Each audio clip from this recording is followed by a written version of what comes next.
అయినప్పటికీ శ్రమలు అనుభవించలేదా? 4వ అధ్యాయం మనం చూస్తే 1వ వచనంలో, 1 పేతురు 4వ అధ్యాయం 1వ వచనం మనం చూస్తే, క్రీస్తు శరీరమందు శ్రమపడిన గనుక మీరును అట్టి మనసును ఆయుధంగా ధరించుకోండి. శ్రమలు వస్తుంటే ఎస్ ఐఆమ్ రెడీ, ఎందుకంటే యేసుక్రీస్తు వారు శ్రమలు పొందుకున్నారు కనుక అదే మనస్సును ఆయుధంగా ధరించుకొని దేవుడి కొరకు నిలబడటానికి, నమ్మకమైన వారిగా నిలబడటానికి ఎల్లప్పుడూ సిద్ధంగా ఉండాలి. ఆశ్చర్యాన్ని కలిగించే మాట మనకి అదే అధ్యాయం మనకు కనబడుతుంది. మీరు చూడండి, 4వ అధ్యాయం మీరు చూస్తానండి. ఆశ్చర్యాన్ని కలిగించే మాట 16వ వచనం మనం చూద్దామండి. ఎవడైనను క్రైస్తవుడైనందుకు బాధ అనుభవించిన అతడు సిగ్గుపడక ఆ పేరును బట్టియే, అది శ్రమ కలిగినందుకు, బాధ కలిగినప్పుడు దేనికి? అన్యాయంగా. మనం ఏ పాపం చేయలేదండోయ్, మనం ఎలాంటి పాపం చేయలేదండి. ఆ సమయంలో ఒకవేళ శ్రమ వచ్చినప్పుడు సంగతి చెప్తున్నా, మనం పాపము చేయకుండా ఉన్నప్పటికీ, ఏ తప్పుదము చేయనప్పటికీ మన మీద ఒక నింద వేశారు. ఒక క్రైస్తవునిగా ప్రైమరీగా మనం మార్చుకోవాల్సింది ఇదే. మనుషుల దగ్గర నీతిమంతులు నిరూపించుకోవడం కోసం ఫైట్లు చేసేస్తామండి, ధర్నాలు, యుద్ధాలు, గొడవలు, రచ్చలు చేసేస్తాం అంతే. భార్య దగ్గర భర్త మంచోడు అనిపించుకోవాలి, భర్త దగ్గర భార్య మంచోడు అనిపించుకోవాలి, అంతే. దీనికోసం ఎంత గొడవలని చేసేస్తారు అంతే. వీధుల్లో అందరూ మనల్ని గొప్ప వాళ్ళు అనాలి, దానికోసం ఒక నింద పడితే మనం సహించలేం, గొడవ చేసేస్తాం అంతే. మనం ఏ తప్పు చేయలేదు, అయినప్పటికీ నింద వచ్చింది, అయినప్పటికీ బాధలు వచ్చాయి, అయినప్పటికీ శ్రమ పెట్టబడ్డాం, అయినప్పటికీ బాధింపబడ్డబడ్డాం, అయినప్పటికీ ఆయన అంటున్నారు, న్యాయముగా తీర్పు తీర్చు దేవునికి నిన్ను నువ్వు అర్పించుకో, సమర్పించుకో. క్రైస్తవుడైనందుకు, మంచి పని చేస్తున్నందుకు శ్రమలు వచ్చాయా? మంచిగా ఉంటున్నందుకు ఇబ్బందులు వచ్చాయా? నీ సైడ్ నుంచి తప్పు లేదండి, నీ సైడ్ నుంచి ఏ తప్పు లేదు. కానీ నేను ఒక మాట అన్నారు, నీవు దేవుని కోణంలో పర్ఫెక్ట్, మిస్టర్ పర్ఫెక్ట్, 100% పర్ఫెక్ట్, ఇక ఎలాంటి ప్రాబ్లం లేదు, సూపర్ పర్ఫెక్ట్, క్లియర్గా ఉన్నావు. ఆజ్ఞలలో చెప్పబడినట్టుగా ఆ వచనాలను ప్రతిబింబించే విధంగా నీ క్యారెక్టర్ ఉంది, నీ వ్యక్తిత్వం ఉంది, నీ సైడ్ ఎలాంటి తప్పు లేదు. అయినప్పటికీ ఒక మాట అన్నారు. అప్పుడు యేసుప్రభు ఏం చేశారండి? మనంత మాట అంటావని గొడవకి వెళ్ళారా? వెంటనే, ప్రభువా తిరిగి చేస్తున్నారు, క్షమించే తండ్రి, మొహం మీద ఉమ్మూసారండి. అప్పుడు యేసుప్రభు ఏం చేశారండి? నా మీద ఉమ్మేస్తావా అని గొడవకి వచ్చారండి? లేదండి. తల మీద ముళ్ళ కిరీటం పెట్టారంటే అప్పుడు ఆయన ఏం చేశారండి? మనమైతే అని ఒక మాటకే మనం ఎంత గొడవ చేసేస్తామో, మన సైడ్ నుంచి ప్రాబ్లం ఉన్నా లేకపోయినా, కానీ మన సైడ్ నుంచి ఏ ప్రాబ్లం లేదండి. అన్యాయంగా శ్రమ వచ్చిందండి, మన సైడ్ నుంచి క్లియర్గా ఉన్నామండి. బైబిల్లో దేవుడు ఏం చెప్పారో, దేవుడు చెప్పినట్టుగా నడుచుకుంటూ వెళ్తున్నాం అంతే. అది దేవుడు చూస్తున్నారు. అందుకే మనం ఏం చేయాలి తెలుసా? న్యాయముగా తీర్పు తీర్చు దేవునికి సమర్పించుకోవాలి. తండ్రి నీకు తెలుసయ్యా నేను చేసానే లేదు, తండ్రి నీకు తెలుసయ్యా, నువ్వు చూస్తున్నావు కదయ్యా, ఈరోజు ఇన్ని మాటలు అంటున్నారయ్యా, మీ చిత్తమైతే నా గురించి ఒకసారి జ్ఞాపకం చేసుకోండి తండ్రి, నన్ను జ్ఞాపకం చేసుకోండి తండ్రి. అదే కదా యేసుప్రభు వారు చేసింది. అంతేనా లేదంటే గొడవ చేశారండి? అంతేనా లేదంటే 12 మంది శిష్యులతో యుద్ధాలు చేయించారండి? అంతేనా లేదంటే స్ట్రైక్ చేశారండి రోమా గవర్నమెంట్ మీద? లేదండి. మన కుటుంబం మీద గొడవలోకి వెళ్ళాల్సిన అవసరం లేదు, సమాజం మీద గొడవలోకి వెళ్ళాల్సిన అవసరం లేదు, వీధుల్లోకి వెళ్ళి గొడవలు చేయాల్సిన అవసరం లేదు. నీ వ్యక్తిగతంగా దేవుని కొరకు బ్రతుకుతున్నప్పుడు, దేవుని కొరకు నమ్మకంగా ఉన్నప్పుడు ఒక్కసారి అంటున్నారు ఆయన, ఇదిగో క్రీస్తు శరీరం ముందు శ్రమపడిన కనుక అలాంటి మనస్సు, ఎలాంటి మనస్సు? దూషింపబడి బదులు. చూద్దాం అన్నమాట, మళ్ళీ చూద్దాం. 4వ అధ్యాయం మనం చూస్తే పేతురు గారు రాసినటువంటి మొదటి పత్రిక 2వ అధ్యాయంలో ఏమంటే 21వ వచనం మనం చూద్దాం అండి. క్రీస్తు కూడా మీ కొరకు బాధపడి మీరు తన అడుగు జాడల యందు నడుచుకున్నట్లు మీకు మాదిరి ఉంచిపోయాను. యేసు ప్రభు వారు మీకు మాదిరి ఉంచారండి. ఇంకా no Raja, no smiley, no other one, no other one, no other, no no no no no no no ఎవరిని చూడకండి. ఇక క్రీస్తు కూడా ఎంత చక్కగా ఉందంటే, క్రీస్తు కూడా మీ కొరకు, అందులో రాజా లేడు, అందులో స్మైలీ లేరు, ఇంకొకరు ఎవరో లేరు, ఇంకెవరు లేరు. క్రీస్తు కూడా మీ కొరకు బాధపడి మీరు తన అడుగు జాడల యందు నడుచుకున్నట్లు మీకు మాదిరి ఉంచిపోయాను. ఆయన పాపము చేయలేదు, ఆయన నోటను ఏ కపటమును కనబడలేదు.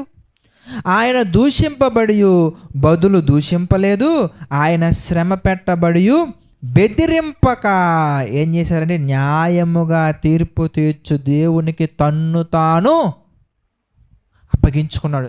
Surrender to God, surrender to Lord, not లోకానే కాదు, లోకాలను కలిగించిన దేవునికి తండ్రి ఇదిగో నీకు తెలుసయ్యా. ఈ విషయం చెప్పడం కోసం మళ్ళీ ఇంకో ఛానల్ పెట్టలా. నీకు తెలుసు ప్రభా అని చెప్పేసి వెళ్ళి ఏమండి కౌంటర్స్ కనబడతా ఉంటాయి మనకి, పాలిటిక్స్లో కనబడతా ఉంటాయి, క్రిస్టియనిటీలో కనబడతా ఉంటాయి.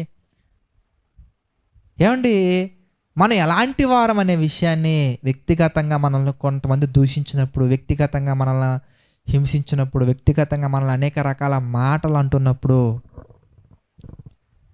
మనం దేవునికి అప్పగించుకోవాలి.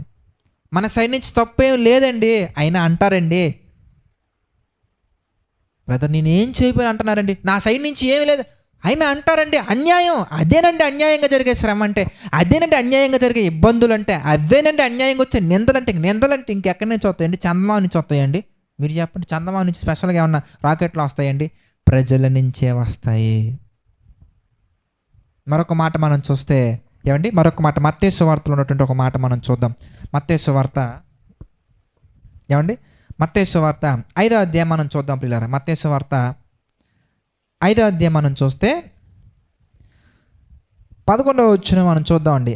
నా నిమిత్తము జనులు మిమ్మును నిందించి హింసించి మీ మీద అబద్ధముగా, ఆయన చెప్తున్నారు కదా, స్పష్టంగా చెప్తున్నాడు, అబద్ధముగా చెడ్డ మాటలల్లా పలుకున్నప్పుడు మీరు ధర్నాలు చేయండి అంటున్నాడండి. ఏమండి ధర్నాలు చేయమని? నా నిమిత్తము జనులు మిమ్మును నిందించి హింసించి మీ మీద అబద్ధముగా చెడ్డ మాటలల్లా పలుకున్నప్పుడు మీరు ధర్నా చేయండి అంటున్నారా? ధన్యులు. వెంటనే ఇంకో చోట సంతోషించి ఆనందించండి, పరలోకమందు మీ ఫలము అధికమగును. పరలోకంలో ఎవడో చూడాలి, ఎవరో గొప్ప అనాలి, ఎవరో మనల్ని పొగడాలి. ఎవరో పొగడాలండి మనల్ని? ఎవరి దగ్గర నీతిమంతులు అనిపించుకోవాలండి మనం? ఏమండి దేవుని చేత నిర్దోషి అని ఎంచబడిన వాడు ధన్యుడు. నేను ఒక పర్సన్ని, yes she's she's super perfect, she's very fine, అసలు ఈ అమ్మాయిలో నాకు ఎలాంటి కపటం కనిపించట్లేదని చెప్పినంత మాత్రాన ఓ రాజా సిఫారసు చేశాడని చెప్పేసి దేవుడు తీసుకెళ్తారండి? ఎవరికి రాజా అంటాడంతే, అంతే కదా నేను అనేది. ఏమండి దేవుని నిమిత్తము మన మీద చెడ్డ మాటలు పలుకుతారు, అబద్ధాలు పలుకుతారు, అపార్థం చేసుకున్నప్పుడు వెంటనే ఆయన అప్పగించుకున్నాడు, దేవునికి తన్ను తాను అప్పగించుకున్నాడు. You should do same. ఆయన అడుగు జాడలలో నువ్వు వెళ్ళవలనని మనకే ఏం చేశారండి? మాదిరి ఉంచిపోయారు. వెంటనే యేసుప్రభువుని చూసి సరిపోద్ది కదండి, ఎవరినో ఎందుకండి మనం చూడాలి? అందుకే ఇన్ని కష్టాలు అనుభవిస్తున్నటువంటి, ఇన్ని శ్రమలు అనుభవిస్తున్నటువంటి పేతురు గారికి రానే వచ్చేసింది క్వశ్చను, ప్రభువా ఏంటి ప్రభువా మీకోసం ఎంత చేసామో తెలుసు. ఆ ఎఫెక్టివ్నెస్ మీరు చూస్తే భలే ఉంటుంది. చూడండి మీరు మార్కు సువార్త మనం చూద్దాం. మార్కు సువార్త 10వ అధ్యాయం మనం చూస్తే 28వ వచనం మనం చూద్దాం. మార్కు సువార్త 10వ అధ్యాయము 28వ వచనం మనం చూస్తే పేతురు గారు అంటున్నారండి, ఇదిగో మేము సమస్తమును విడిచిపెట్టి నిన్ను వెంబడించుతామని ఆయనతో చెప్పలేదు, ఇంకా చెప్పసాగిను. చెప్పడం అలా ఉన్నప్పుడు ఏమంటున్నారంటే ఇంతకు వెంటనే యేసు ప్రభువు అందుకు యేసు ఇట్లనెను, నా నిమిత్తమును సువార్త నిమిత్తమును ఇంటినైనను, అన్నదమ్ములనైనను, అక్క చెల్లెండ్రులైనను, తల్లిదండ్రులైనను, పిల్లలనైనను, భూములనైనను విడిచినవాడు ఇప్పుడు ఇహమందు ఏమంటారంటే, ఇప్పుడు ఇహమందు హింసలతో పాటు నూరంతలుగా ఇండ్లను, అన్నదమ్ములను, అక్క చెల్లెండ్రులను, తల్లులను, పిల్లలను, భూములను రాబో లోకమందు నిత్య జీవమును పొందునని మీతో నిశ్చయముగా చెప్పుచున్నాను. ఈ భూమి మీద హింసలు ఉంటాయి, నూరంతల ఆశీర్వాదాలు ఉంటాయి. ఎప్పుడు? ఆన్ ఎ కండిషన్ ఏంటి? ఎందుకంటే అన్యాయంగా నువ్వు శ్రమ పొంది, అన్యాయంగా చెడ్డ మాటలు నీ మీద పలికినప్పుడు వాటిని నువ్వు రిసీవ్ చేసుకొని దేవుని యొక్క మనస్సాక్షి కలిగి, దేవుని యొక్క ఆలోచనలు కలిగి ఒకవేళ నువ్వు ఓర్చుకుంటే గనక నువ్వు సంతోషించి ఆనందించగలిగితే గనక పరలోకములో మీ ఫలము అధికమవుతుంది.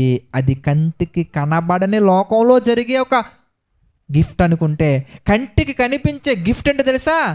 నూరంతల ఫలితాన్ని మనం పొందుకుంటాం.